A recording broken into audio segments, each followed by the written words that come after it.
देश के 5 राज्यों में होने वाले चुनाव के परिणाम भले ही 3 दिसंबर को आएंगे, मगर इन नतीजों से उत्साहित हरियाणा कांग्रेस एक नए अवतार में नजर आने वाली है। संगठन को लेकर अभी तक पार्टी नेताओं के बीच एक दूसरे पर भांडा फोड़ने की लंबे समय के बाद आखिर कांग्रेस ने माना कि समय आ गया कि भाजपा का अगर सही से सामना करना है और सत्ता में आना है तो माइक्रो प्रबंधन यानी संगठन खड़ा करना पड़ेगा। यह बात सोनीपत लोस के प्रभारी मन्यक पटेल ने आज बरोदा हलका के कार्यकर्ताओं की बैठक के दौरान कही। हलका विधायक इंदुराज नरवाल के कार्यालय में हलका के तमाम पदाधिकारी और कार्यकर्ताओं की भीड़ को संबोधित करते हुए उन्होंने बताया कि हर विस क्षेत्र की किलेबंदी करने का समय आ गया कि पार्टी कार्यकर्ता झूठे और अंधभक्तों को जवाब देने के लिए तैयार रहे। बाद में उन्होंने पत्रकारों से बातचीत करते हुए क्या कहा, सुनते हैं। सबसे पहले तो मैं सबको मिला बड़ौदा हल्के में, तो उनको 1 नवंबर की हरियाणा स्थापना दिवस की शुभकामनाएं देना भूल गया था। माफ़ी चाहता हूँ सबकी, और आपके माध्यम से मैं देर से ही सही लेकिन हरियाणा स्थापना दिवस की शुभकामनाएं देता हूँ।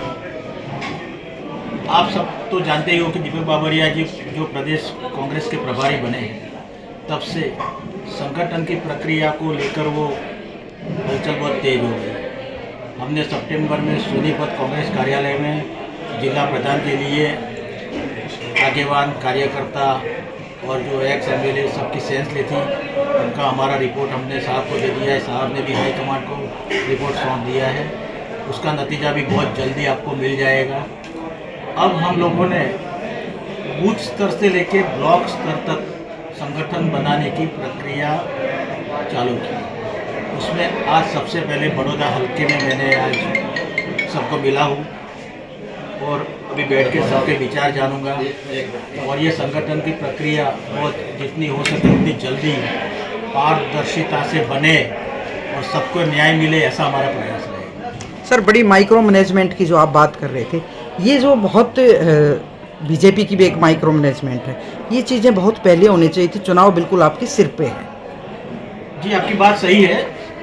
ये जो सोच हमारी बाबरिया साहब की है, बाबरिया साहब ने जब से चार्ज लिया उसके बाद उन्होंने इस दिशा में काम करना चालू कर दिया। और आप सब जानते ही हो कि जब तक कोई भी पार्टी का संगठन बढ़िया नहीं होगा तब तक पार्टी को आगे ले जाना बहुत मुश्किल होता है। क्योंकि हमारा जो मॉडल है 2018 में हमने जो मध्य प्रदेश में लागू किया था बाबरिया साहब की आगेवानी में, उसका आज हमको मध्य प्रदेश में भी बहुत बड़ा बेनिफिट मिल रहा है। तो हम चाहते हैं कि चलो हम तो चुनाव जाएंगे, हम निकल जाएंगे, लेकिन हमारे कांग्रेस के जो कार्यकर्ता इतने सालों से अपना खून पानी एक कर रहे हैं, जो कोई आस लगा के बैठे हैं, तो हमारे नेता सब बना रहे हैं। लेकिन आपने अच्छा बोला कि चौधरी भूपेंद्र सिंह हुड्डा जी और दीपेंद्र सिंह हुड्डा ने कमान संभाल रखी। कमान कांग्रेस के धरातल पे बैठे कार्यकर्ता ने संभाल रखी, और बीजेपी को सबसे ज़्यादा जो जवाब देता है वो हमारा धरातल पे बैठा हुआ कार्यकर्ता है। और वो आज इतना मजबूत हो गया है कि उसका परिणाम आपको 2024 की लोकसभा में मिलेगा। 5 राज्यों में और चुनाव है अभी,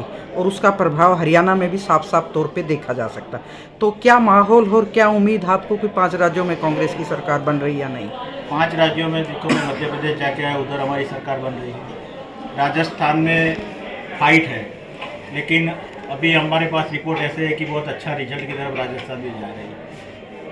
छत्तीसगढ़ में तो आप सबको मालूम है कि सारे सर्वे बता रहे हैं, सर्वे बोल रहे हैं कि कांग्रेस की सरकार आ रही है। तेलंगाना में भी प्लस है कांग्रेस। दूसरी ओर केमिस्ट एसोसिएशन गोहाना ने सरकार द्वारा साथी ऐप के विरोध में विधायक नरवाल को एक ज्ञापन सौंपा तथा कहा कि वे विधानसभा में हमारी आवाज उठाएं। जिला प्रधान सतपाल सिंह की अगुवाई में हरिप्रकाश कैशियर, नरेंद्र धमीजा, अनिल मधु, संदीप कालरा और सुरेश परूथी आदि ने साथी ऐप का विरोध करते हुए क्या कहा, सुनते हैं। ऐप लोड करवाया सरकार ने जी, जो इसमें काफ़ी कमियां हैं और ना तो प्रॉपर लोड हो रहा है, ना इसका ये है कि डॉक्टर की पर्ची रखो, हम पहले भी मेंटेन करते हैं, वो रजिस्टर बना रखा है, लेकिन अब हम इसमें लोड करने में ही लगे रहेंगे, सारा टाइम वेस्ट होता है। एक भी टैबलेट हमें देनी है तो उसका बिल काटो, उसको लोड करो, दोबारा उसको आगे, मतलब सारा बड़ा दिक्कत आ रही है। हर मेडिसिन का रिकॉर्ड रखना पड़ेगा उस पे, ऐप पे? नहीं, नारकोटिक्स। अच्छा, नारकोटिक्स वो पहले हम रखते हैं रजिस्टर में, लेकिन ये ऐप से हमें काफ़ी प्रॉब्लम है। हमारे बुजुर्ग साथी भी हैं, उनको फ़ोन ही नहीं चलाने आते हैं, ऐप तो कहाँ लोड करके चला पाएंगे, बड़ी समस्या आ रही है। ये डॉक्टर साहब मतलब वैसे तो ऐप बहुत सारे आ गए हैं, अब आपके पास भी आ गया है, तो आपने विधायक को जो ज्ञापन दिया है क्या डिमांड है? मैम पता क्या है, गवर्नमेंट का एक रूल है, जो नारकोटिक्स हम परचेज करते हैं वो बिल पे करते हैं, जो सेल करते हैं वो बिल पे करते हैं, तो ऐप की फिर हमें कहाँ ज़रूरत है? ठीक है, ऐप में हमारे बुजुर्ग जो केमिस्ट है जिन्होंने फ़ोन तक चलाना नहीं आता, तो वो इन ऐपों को कहाँ यूज करेंगे जी उनका। और रही दूसरी बात, जो नारकोटिक्स बेचते हैं वो पेडलर है, हमारे केमिस्ट नहीं बेचते उसमें। अच्छा। हाँ, जो एवरेज है पूरे हरियाणा की निकाल के देख लो 1% भी नहीं निकलती जी। तो ये आदेश कब आए हैं आपके पास? ये मैं 2-2.5 महीने हो गए हमारे पास आए हुए, और जो साथी ऐप आया हुआ ये पूरे फंक्शनिंग ही नहीं कर रहा।